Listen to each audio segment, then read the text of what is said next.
Tapi di dalam pun juga ada bangunan liar di dalam perlintasan kereta api, Pak.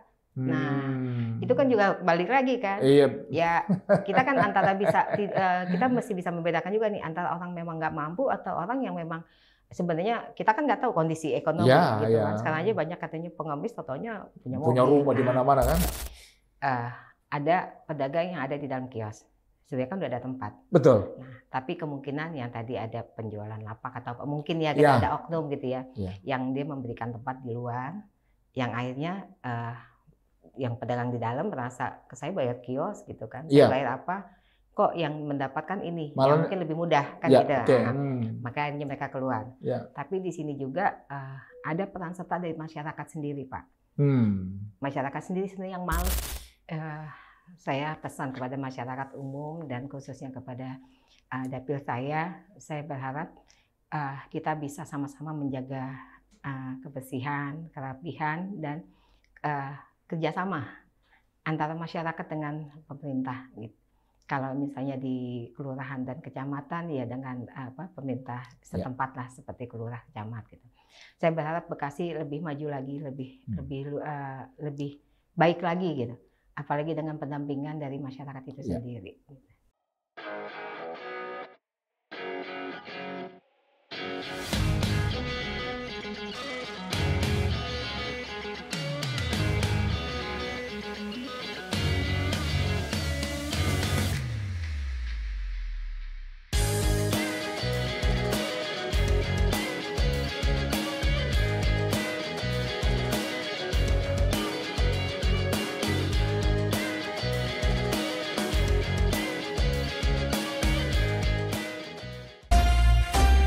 Sekaranglah waktunya.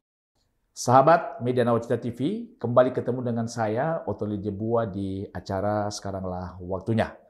Di studio Nawacita pagi hari ini hadir tamu saya, anggota DPRD Kota Bekasi, Ibu Yeni Kristianti, Sarjana Ekonomi. Selamat pagi, Bu. Selamat pagi, apa kabar? Alhamdulillah, baik. Sehat ya? Sehat selalu. Yang penting kesehatan itu yang paling penting. Iya, benar.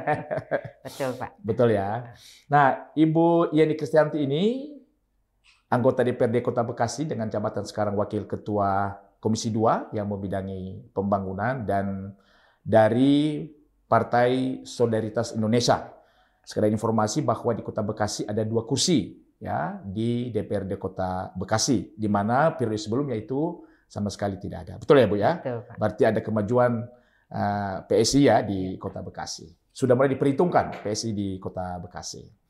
Sahabat Media Nawacita TV, Ibu Kristianti ini aktif dalam bidang pembangunan juga lingkungan. Iya. Ya, nanti kita akan lihat bagaimana diskusi saya berlangsung di pagi hari ini. Baik, Bu. Sebelum kita masuk kepada inti podcast kita di hari ini, mungkin Ibu sedikit bisa menjelaskan latar belakang Ibu sebelum terjun di dunia politik dan apa yang mendorong Ibu nanti mengambil keputusan untuk terjun di politik dan mengambil PSI sebagai partai. Silakan, Ibu. Sebelumnya terima kasih dengan undangan dari Nawacita. Sebetulnya nih saya sebelum masuk ke politik praktis lah ya. Politik praktis lah. Saya itu pekerja, Pak, sebenarnya. Dari tahun 92 itu saya udah mulai bekerja. Sampai dengan pada saat saya mau mencalonkan diri, itu saya posisinya itu masih staf di konsultan di Kementerian PUPR. Oh, PUPR, ya. Gitu. Jadi untuk pengadaan tanah untuk jalan tol. Jadi pada saat saya terjun ke politik ini, nggak ada saya kepikiran sama sekali sebenarnya. Kebetulan memang kakak saya, beliau yang lebih dulu terjun ke politik dan sebagai salah satu pendiri Partai Solidaritas Indonesia. Jadi itu di tahun 2019 sebenarnya saya udah diajak sebenarnya, cuma saya menolak gitu. Saya memang aktivis sosial gitu, jadi kakak saya tuh mungkin melihat ngapain di luar gitu loh tanpa hasil, tapi tidak bisa berbuat banyak gitu kan. Itu kan kalau kita cuma sebagai aktivis paling kita hanya bisa minta sumbangan atau minta will dari orang-orang yang kepingin gitu kan, berdonasi gitu. Nah, di tahun 2022 kakak saya coba lagi nih nanya mau nggak gitu. Ya sebenarnya agak memaksa juga masuk gitu kan, karena beliau tuh tahu saya tuh Saya memang orang organisasi, tapi saya nggak suka sebenarnya dengan politik gitu. Jadi saya pengen yang jujur aja gitu, yang apa yang ada gitu. Nah di situ saya udah terima dan saya baru masuk ke PSI. Itu tahun 2022. Punya KTA lah. Punya KTA. Nah disitulah jadi ya berjalan sampai dengan hari ini yang memang saya juga nggak menyangka pada saat pencalonan pertama untuk legislatif saya juga alhamdulillah bisa masuk sebagai anggota legislatif di DPRD Kota Bekasi. Pertama di Kota Bekasi bersama Ketua DPD Kota Bekasinya. Iya, jadi 2 kursi jadinya. Jadi kita dapat 2 kursi. Ya itu alhamdulillah rezeki dan memang saat yang tepat juga ya Pak ya. Waktu itu kan kita dibantukan juga dengan masuknya Bro Kaisang Pangarep sebagai Ketua DPD, Ketua DPP PSI. Itu terbantukan banget. Tetap Jokowi ya Pak ya. Yang jadi apa? Jadi Ibu Yeni ini kan dari Dapil 5 ya, itu wilayah Bantar Gebang dan juga Bekasi Barat ya. Pondok Gede Bekasi Barat. Oh, Pondok Gede Bekasi Barat ya. Dan itu Dapil 5 ya. Dapil 5. Yang Ibu Ketua tadi dari Dapil 3. Dapil 1. Oh, Dapil 1. Bekasi Timur, Bekasi Selatan. Oke, Bekasi Timur, Bekasi Selatan, 2 kursi. Luar biasa sekali. Ada kemajuan PSI di Kota Bekasi. Ibu bisa cerita sedikit tentang apa aktivitas suami dan anak-anak? Kebetulan saya single parent dengan anak 1. Gitu. Anak 1 ya. Anak umur berapa sekarang? Anak saya umur 27. Berarti udah berkeluarga? Belum. Luar biasa sekali. Baik. Ini Ibu ada di Komisi 2 sebagai Wakil Ketua Komisi 2 yang membidangi pembangunan ya. Saya mau menanyakan tentang pasar ya. Karena pasar adalah hal yang penting bagi kehidupan masyarakat lah ya di Kota Bekasi ini. Kita melihat bahwa jumlah penduduk Kota Bekasi itu ada 2,6 juta kurang lebih. Ada 52 kelurahan dan juga 13 kecamatan. 12 kecamatan. Dari data yang ada, maka saya menemukan bahwa jumlah pasar yang besar mungkin ini ada 14 pasar dan 2 pertokoan. Pertokoan Keranji dan Pondok Gede. Dengan jumlah penduduk 2,6 juta dan 50 kelurahan, 12 kecamatan, dengan jumlah pasar yang 16 ini, menurut Ibu, ini sudah cukupkah? Sudah memadaikah sehingga orang ketika berbelanja itu tidak numpuk dalam satu pasar? Kalau untuk kondisi sekarang, kondisi sekarang, saya kan lihat juga banyak pasar-pasar yang kosong gitu kan, karena mereka udah mulai pakai media yang sekarang udah pakai online belanja online ya. Jadi kios-kios yang ada di pasar itu mungkin hanya sebagai gudang. Nah, kalau untuk saat ini mungkin cukup ya Pak. Kalau misalnya dalam bentuk pasar-pasar gitu. Apalagi kan dalam perumahan juga ada yang jualan ya. Ada pasar fresh market apa segala gitu kan. Jadi itu sebenarnya menambah pasar membantu kota sebenarnya gitu, menambah pasar untuk lebih dekat kepada masyarakat. Nah kalau untuk sekarang mungkin menurut saya sudah cukup Pak. Gitu. Sudah cukup ya dengan jumlah yang ada karena memang kadang-kadang juga di kompleks tertentu ada ke pasar-pasar kaget gitu. Betul. Itu aja yang pasar-pasar yang ada sekarang banyak keluhan juga kan, sepi atau apa gitu kan. Akhirnya tutup ya mungkin bukan karena pasarnya juga karena memang udah pengunjung juga berkurang. Karena mereka kan banyak udah mengambil sayur mayurnya sekarang udah ada platformnya, aplikasinya untuk pemesanan. Jadi disitulah jadi pengurangan dari pedagang itu sendiri. Gitu. Iya. Bahkan banyak mungkin pasar-pasar yang sudah mulai kesepi juga ya. Iya, banyak keluhan Pak kemarin juga kita di ngobrol-ngobrol di Pasar Keranji juga emang sepi. Sepi ya. Nah, kembali kepada pasar. Hampir rata-rata keluhan-keluhan perihal pasar di Kota Bekasi itu yang pertama tentang ketertiban. Semeraut lah. Ya, kadang-kadang macet, habis itu juga bicara tentang kebersihannya, belum keamanan dan pungli. Nah, bagaimana Ibu melihat keluhan-keluhan seperti ketertiban yang semeraut di pasar kita? Sepertinya penataan dari pemerintah tidak ada. Pengawasan juga sepertinya tidak ada. Yang kedua, bicara tentang pungli. Ya, kan kasihan orang di pasar jualan itu seberapa tapi ada saja pungli. Atau apakah itu bicara tentang dari ormas atau dari mana saja, tapi bagaimana Ibu menyikapi akan hal ini? Keluhan-keluhan pasar seperti ini.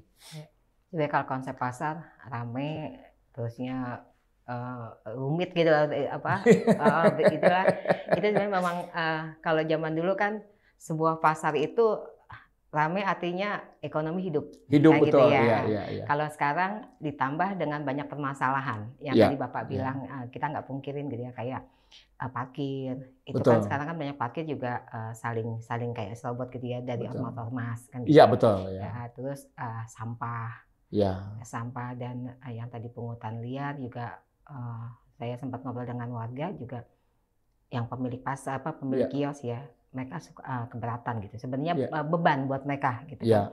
Karena di sini saya juga nggak tahu tuh Pak, baru dengar dari Bapak ini kalau ternyata pungutan di pasar itu ada pungutan ini udah 4.000, 5.000, memang sih kecil gitu ya, tapi setiap hari dan bisa setiap hari itu bisa 20.000 apa sekarang. Nah itu dikali kan itu satu keuntungan gitu kan, ya kan? Ngambil keuntungan sayur itu paling berapa besar. Nah, itu memang keluhan. Di sini juga memang karena ini saya baru masuk politik juga nih Pak, dan saya melihat kan kemarin itu kita memang tidak ada wali kota ya Pak, karena kan ada kekosongan gitu ya, ada PRT yang mungkin beliau nggak bisa mengambil eksekusi kebijakan yang besar, jadi itu terlewatkan dulu gitu. Bukannya tidak diperhatikan mungkin, tapi beliau merhatikan, tapi belum gitu. Nah pada saat ada wali kota baru, ya kebetulan dapat musibah, dapat ujian ya Pak, dengan banjir apa segala gitu. Jadi memang kita banyak banget cobaan lah pada saat ini gitu. Nah, tapi di luar itu memang sangat diperlukan gitu. Sangat diperlukan perhatian daripada OPD yang membawahi pasar ya. Untuk manajemen gitu, untuk perapihan atau untuk dia melihat gitu. Permasalahannya apa dan nggak bisa tutup mata atau tutup telinga gitu loh Pak. Jadi memang harus segera bergerak gitu. Jadi memang saya melihat kondisi di situ gitu. Perhatian dari pemerintah kota memang harus segera, karena kan pasar itu di pusat masyarakat berkumpul yang dari Bapak bilang gitu. Jadi teman-teman yang ada di Kota Bekasi ada masukan secara khusus kepada Pemda ya, dalam hal ini OPD yang menangani tentang pasar supaya serius juga menangani ya, bersih, dibuat ketertiban, ditata, dijamin keamanan kepada para pedagang kecil kita sehingga pungutan-pungutan liar itu dari ormas-ormas itu kalau bisa itu ditiadakan. Ya, apalagi Gubernur Jawa Barat paling tidak senang ya dengan pungutan-pungutan liar yang bergaya preman. Ya, karena itu sangat mengganggu masyarakat. Ya, kalau mau uang bekerjalah dengan baik. Ya, nah Bu, ini salah satu hal yang mengganggu pasar seperti contoh Wisma Asri. Ya. Saya kebetulan dekat dengan Wisma Asri. Ya, saya tinggal di daerah itu. Itu padahal kan kios-kios itu sudah ada di dalam sebenarnya, lapak-lapaknya ada di dalamnya. Tapi sekarang orang itu berdagang bukan di dalam, di pinggir jalan. Jadi satu jalan sudah buat parkir motor, satu jalur lagi itu buat pedagang-pedagang di situ semua. Di awal-awal tidak ada, sekarang berkembang mereka malahan ambil jalan sekarang. Nah ini juga kan menjadi salah satu hal yang sangat mengganggu, sehingga kadang-kadang orang malas ke pasar. Saya kalau ke pasar sekarang bawa motor aja. Mengapa? Lebih simpel. Simpel, nggak bisa ini. Nah, bagaimana Ibu bisa menanggapi hal seperti ini? Ada pedagang, kios lapak ada di dalam, tapi apa karena jauh ke dalam mereka memilih mengambil lapak di jalan? Kalau menurut saya nih ada jadi nggak satu pihak aja nih Pak permasalahannya gitu. Ada pedagang yang ada di dalam kios. Sebenarnya kan udah ada tempat. Betul. Nah, tapi kemungkinan yang tadi ada penjualan lapak atau mungkin kita ada oknum gitu ya, yang dia memberikan tempat di luar, yang akhirnya yang pedagang di dalam merasa saya bayar kios gitu kan, saya bayar apa, kok yang mendapatkan ini, yang mungkin lebih mudah kan gitu. Maka akhirnya mereka keluar. Tapi di sini juga ada peran serta dari masyarakat sendiri Pak. Masyarakat sendiri sebenarnya yang malas untuk masuk ke dalam. Betul, gitu. Terlalu jauh ke dalam, becek lagi. Jadi kayak perhubungan segala kan kayak saya menyangkutkan dengan ini Pak, keluar jalur dengan kayak angkutan. Kenapa macet? Ya karena udah dikasih halte, nggak mau berhenti di situ. Nah di situ gitu. Sebenarnya kan pemerintah ini kan sudah memberikan tempat-tempat gitu, yang memang harusnya masyarakat sadar. Betul. Gitu. Jadi balik lagi kita kesadaran dari masyarakat itu sendiri Pak, yang harus membantu pemerintah kota. kita sebenarnya kan nggak bisa bekerja sendiri, Pak. Iya, betul, Betul betul. kan, harus ada 2 arah gitu. Betul. Jadi kalau cuma satu aja ya memang tanggung jawabnya dia ada tanggung jawab, tapi kita juga ada regulasi, ada yang harus dijalankan, ada peraturan yang harus kita taatin. Kan kita nggak bisa main sontong boy juga kan. Betul, gitu. betul. Nah ditambah lagi masyarakatnya itu sendiri, kesadaran dari masyarakat itu sendiri. Jadi sebenarnya kalau memang masyarakat Kota Bekasi ingin memberikan Kota Bekasi menjadi yang lebih baik, gitu, ya harusnya juga didukung oleh masyarakat itu sendiri, Pak. Iya. Sadar, disiplin gitu. Jadi udah harus bisa dimulai. Iya. Jadi pesan kepada masyarakat Kota Bekasi kalau mau pergi ke pasar, jangan belanja. Kalau bisa bagi yang pengguna-pengguna jalan raya, belanja masuk ke dalam. Memang agak kotor memang di dalam, tapi ya seperti itulah, kita juga harus mendisiplinkan diri kita sendiri. Jangan karena kita malas ke dalam, kotor, udah belanja yang di depan saja. Sehingga malahan ketika belanja di depan di jalan itu membuat jalan jadi macet. Ya, ini juga pembelajaran ya. Nah, saya melihat beberapa media, Bu Yeni ini memperjuangkan tentang pembangunan pasar yang sempat tertunda. Revitalisasi Pasar Kranji lah, saya ambil contoh saja. Saya melihat Ibu banyak berbicara di media tentang bagaimana revitalisasi ini. Saya mau lihat data bahwa revitalisasi Pasar Kranji itu sudah 5 tahun, Bu. Ya. Nah, apa yang menjadi penyebab sampai pembangunan Pasar Kranji itu tertunda selama 5 tahun? Apakah uangnya tidak ada? Apakah ada kesalahan daripada pemborong? Atau ada ketidakseriusan daripada pemerintah Kota Bekasi? Sehingga 5 tahun tertunda itu revitalisasi. Seperti apa ini? Apa faktor penyebab kok ini pasar tertunda? Itu permasalahannya memang kompleks banget. Kompleks, Pak. Ya. Jadi pertama kali saya masuk sebagai anggota, sebagai pimpinan Komisi 2, sebagai anggota dan pimpinan ya Pak. Iya, wakil ketua. Itu kami menerima aduan yang pertama adalah pasar. Gitu. Jadi 1 tahun juga, hampir 1 tahun juga kami kan mencoba untuk memfasilitasi permasalahan pasar gitu. Coba memang permasalahan pasar itu kompleks banget Pak. Gitu. Jadi apalagi kan 5 tahun gitu. Iya, udah 5 tahun. Kita harus mengurut juga kan Pak Benang. Iya. Gitu. Ini permasalahannya di mana gitu. Dan kalaupun kita sudah dapat nih permasalahannya itu Pak, kita kan nggak bisa langsung juga untuk eksekusi gitu kan, untuk eksekusi dari keputusan. Kita kan memang legislatif ya Pak, hanya sebagai pengawas gitu. Dan kami memang sudah meminta pada saat ada rapat dengar pendapat antara RWP, pengurus RW pasar gitu ya, dengan dinas terkait, dengan kami anggota Komisi 2 gitu. Di situ sebenarnya kita sedang menunggu juga gitu. Adanya itu kan ada PKS ya Pak, perjanjian kerjasama. Betul. Ya itu revitalisasi kan berjalan karena adanya PKS. Betul. Nah PKS itu di tahun 2019 gitu. Nah terusnya di sini ada kemandekan, nggak bisa, jatuhnya jadi kompleks banget. Gitu. Jadi memang kami menunggu juga dari dinas terkait perubahan PKS ini yang gimana gitu. Iya. Jadi, apakah ada diduga ada kerugian negara di revitalisasi itu yang mangkrak di Kranji? Ada kerugian negara nggak? Kayaknya sih belum ya Pak. Belum ada ya? Belum. Ya kerugian negara ya kita aja ya, pasarnya jadi nggak berfungsi kan. Ya gitu ya, nggak berfungsi akhirnya kan? Ya di situ. Nah bagaimana sampai dengan hari ini seperti apa proses? Apakah segera dilakukan revitalisasi atau ditunda lagi? Dari hasil kunjungan pertemuan dengan DPRD dengan OPD? Kami dari Komisi 2 masih menunggu Pak dari Dinas Perdagangan. Oh, jadi belum ada kelanjutannya ini? Belum, kami masih menunggu gitu. Ya, jadi diminta nih kepada Dinas Perdagangan Kota Bekasi segera dilakukan, direspon tuh Komisi 2 tentang revitalisasi Pasar Kranji. Itu Pasar Kranji itu sudah 5 tahun loh tertunda. Rakyat sudah banyak protes juga ya, karena pedagang-pedagang mereka jadinya ke jalan ya, ke tempat yang sudah ditentukan itu. Saya lihat kalau lihat jalur ke bawah itu setiap sore itu pagi udah macet sekali karena itu jalan raya. Itu juga sampah kan air limbahnya ya, limbah itu. Betul. Itu mengganggu gitu. Banyak sebenarnya, cuma ya itu kita posisinya masih menunggu dulu gitu. Iya. Jadi kita berharap memang segera ada jalan keluar ya, ada kebijakan lah ya antara Pemda Kota Bekasi dan juga dengan DPRD di Kota Bekasi. Nah, Bu Yani, ini kan salah satu kemajuan sebuah wilayah itu kan ketika pembangunan itu ada. Dan kita melihat bahwa di Kota Bekasi itu pembangunannya luar biasa sekali.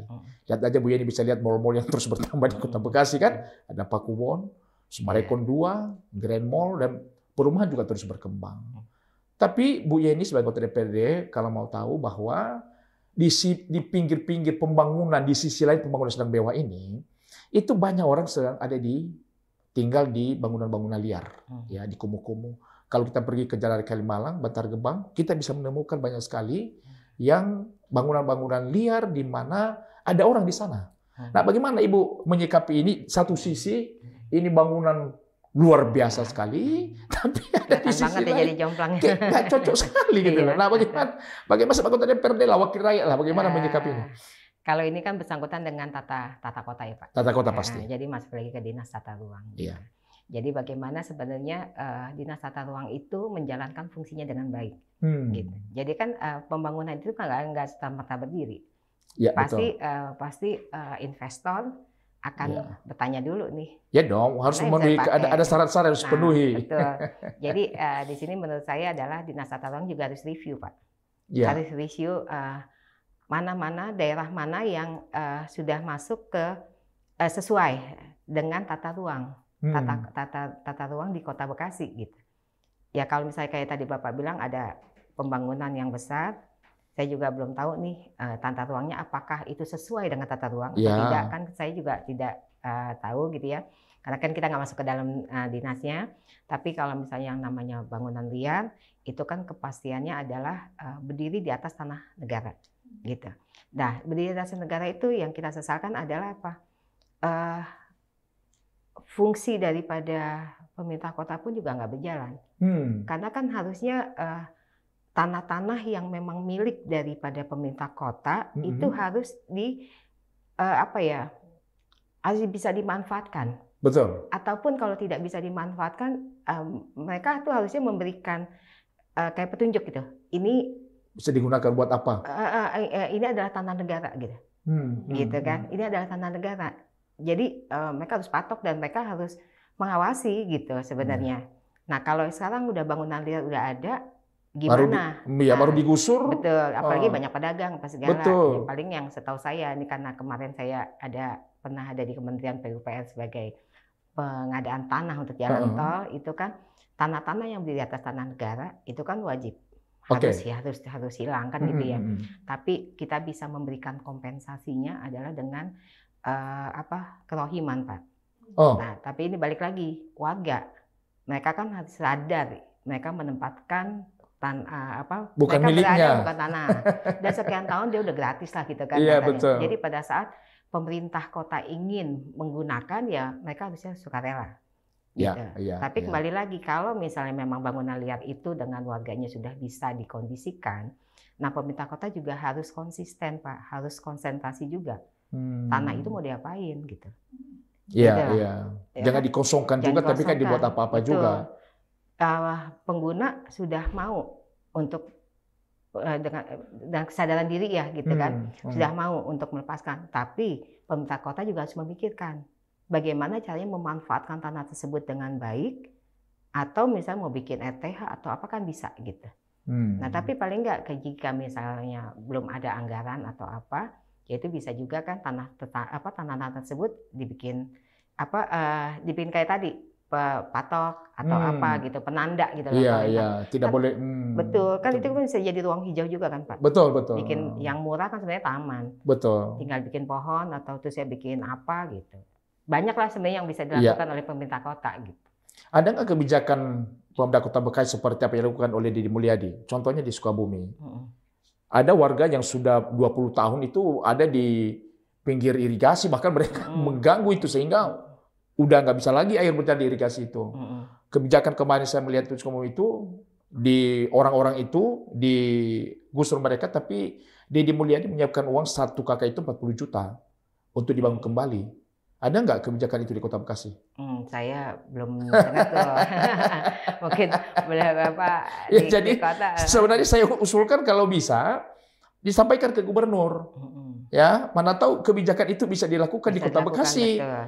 Jadi memang warga itu memang dia tahu bahwa itu bukan tanahnya. Dedi juga tahu bahwa itu bukan tanah. Ada kemampuannya. Iya, tapi sebagai warga, ketika dia digusur, diusir dari tempat itu, seperti yang Dedi mulai dilakukan. Dia siapkan uang 40 juta per kakak. Dibangun rumah.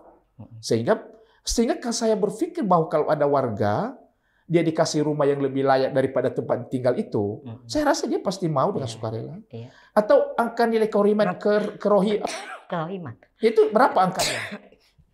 Kalau kerohiman setahu saya kecil, 2,5 juta ya. 2,5 juta ya, buat ongkos barang aja itu. Karena mungkin kalau kerohiman diperhitungkannya dengan lamanya menempati tempat itu ya. Artinya memang warga tetap juga salah. Ya, karena mereka menempati tanah yang bukan milik mereka. Apalagi kalau ada di pinggir-pinggir sungai itu, seperti di pinggir Kalimalang itu memang sudah tidak dibenarkan juga. Hanya memang kan sebagai pemerintah kan, ya itulah tugasnya pemerintah. Bagaimana memfasilitasi warga, karena kalau warganya juga baik, punya uang kan, dia tidak mungkin juga tinggal di pinggir-pinggir seperti itu. Artinya memang ini ada satu kerjasama antara Pemda dan tentu juga masyarakat. Apalagi ini kan ada program wali kota yang sudah dibantu juga sama gubernur. Bahkan 60 miliar akan dicairkan oleh provinsi untuk menjadikan ini Kalimalang ini menjadi wisata air. Ya, ini kan pasti nanti banyak yang akan tergusur lagi. Nah, bagaimana Ibu memahami ini? Kalau Kalimalang memang kita butuh destinasi ya Pak. Itu sudah oke. Ya, karena memang Kota Bekasi juga tidak punya dia. Iya. Ini untuk apanya nih? Yang perlu diperhatikannya tadi? Iya, dengan nanti ini kan pas ketika pembangunan itu terjadi, kan pasti banyak lagi orang yang akan tergusur juga di sepanjang jalan Kalimalang yang melewati nanti menjadikan ini semua menjadi wisata air. Ya memang harus Pak ya kalau. Iya memang harus, kalau nggak ya nggak jadi. Kalau saya sih menyikapinya bukannya saya tidak perlu dengan rakyat gitu ya. Tapi kan memang ini adalah program pemerintah yang memang harus dijalani. Dan menurut saya juga nggak menyalahi aturan ya Pak ya, nggak menyalahi aturan gitu. Karena setahu saya juga waktu Becakayu bikin jalan Becakayu, itu pun juga jadi permasalahan. Jadi mungkin memang ini saatnya juga Pak untuk membuat Bekasi itu lebih indah Pak. Yang kayak tadi Bapak bilang nggak akan ada lagi tuh perbedaan antara gedung tinggi dengan yang rumah-rumah bangunan liar gitu. Lebih tertata lah Pak gitu. Iya, memang setiap ada pembangunan itu memang selalu ada konsekuensi, memang pasti ada risiko. Selalu memang setiap ada di mana-mana seluruh Indonesia seperti itu. Nah, Ibu pernah mendorong agar PT Kereta Api itu membuat pagar di perlintasan itu. Ya, apa yang mendorong Ibu punya inisiatif untuk mendorong supaya PT Kereta Api Indonesia itu segera memasang supaya lebih aman? Itu terdorong dari ini Pak. Pada saat saya hadir reses, ada reses kebetulan di RW 3 Kranji kalau nggak salah. Nah, itu perkampungan itu berbatasan dengan perlintasan kereta api Kranji. Dan dihalangi ini cuma sama pagar beton lah ya. Gitu. Nah, Pak RW-nya informasi nih Bu, bisa nggak tolong dibantu? Ini pagar betonnya bolong, dibongkar karena untuk lintasan lebih dekat ke medan. Jadi orang-orang lewat. Betul. Dan itu banyak kecelakaan. Tapi di dalam pun juga ada bangunan liar di dalam perlintasan kereta api, Pak. Nah, itu kan juga balik lagi kan. Ya, kita kan kita mesti bisa membedakan juga nih antara orang memang nggak mampu atau orang yang memang sebenarnya kita kan nggak tahu kondisi ekonomi gitu kan. Sekarang aja banyak katanya pengemis totalnya punya rumah di mana-mana kan. Ya kan, ya mereka mungkin meminimalisir untuk pengeluaran bisa jadi kalau misalnya seperti itu. Tapi di dalam itu ada bangunan liar. Gitu. Nah, RW-nya ini bilang sebenarnya untuk menutup kami bisa Bu dengan biaya sendiri. Tapi di dalamnya itu kan ada masyarakat yang tinggal gitu. Takutnya kan nggak bisa lewat ya. Lewat. Tapi buat kami itu merugikan. Bukan merugikannya apa juga banyak korban Pak. Jadi di satu tahun kemarin itu ada 9 orang yang meninggal ketabrak kereta. Gitu. Nah mereka kan beliau ini Pak RW ini pengennya yang di dalam itu keluar. Iya, Jadi iya. yang orang-orang yang tinggal di dalam keluar gitu loh. Jadi nanti ditutup. Di pagar itu. Iya, karena kan perlintasan. Makanya terus saya cari informasi dulu kan ya Pak. Iya, Sebelum iya. saya bilang ya nanti saya coba usahain gitu. Nah saya cari informasi kebetulan lagi nih ada pengurus dari PSI yang menjadi komisaris di PT KAI. Oke. Jadi Bapak Endang Tirta. Nah, jadi saya dengan beliau konsultasi Pak gitu. Bicara ngobrol nih gimana ya gitu. Nah Pak Endang ini mengarahkan dan membantu saya untuk berhubungan dengan DJOP Kranji stasiun. Nah Pak Endang langsung ke DJOP, nanti deh saya bantu situ. Nah di situ akhirnya jadi tutup. Tapi dari obrolan saya, diskusi saya dengan Pak Endang, informasinya itu adalah pemerintah kota dan kabupaten untuk masalah perlintasan kereta api suka mengalihkannya kepada PT KAI. Jadi seolah-olah itu adalah tanggung jawab PT KAI. Gitu. Padahal menurut beliau dengan adanya peraturan nomor 9 tahun berapa gitu tentang Kominfo, itu untuk perlintasan perlintasan kereta api adalah tanggung jawab dari pemerintah kota setempat. Jika berada di daerah kota, pemerintah kota atau kabupaten, itu adalah tanggung jawab dari kota dan kabupaten. Tapi jika ada berada di tanah provinsi, itu menjadi tanggung jawab dari provinsi. Nah, tapi untuk regulasinya saya belum tahu nih seperti apa suratnya, permohonannya. Tapi di situ kan dijelaskan, sudah jelas gitu. Artinya Dinas Perhubungan pun tidak hanya menjalankan yang ada di jalan gitu ya, ngurusin jalanan aja gitu loh. Karena kan kereta api juga bagian daripada transportasi, perhubungan yang diperhatikan gitu.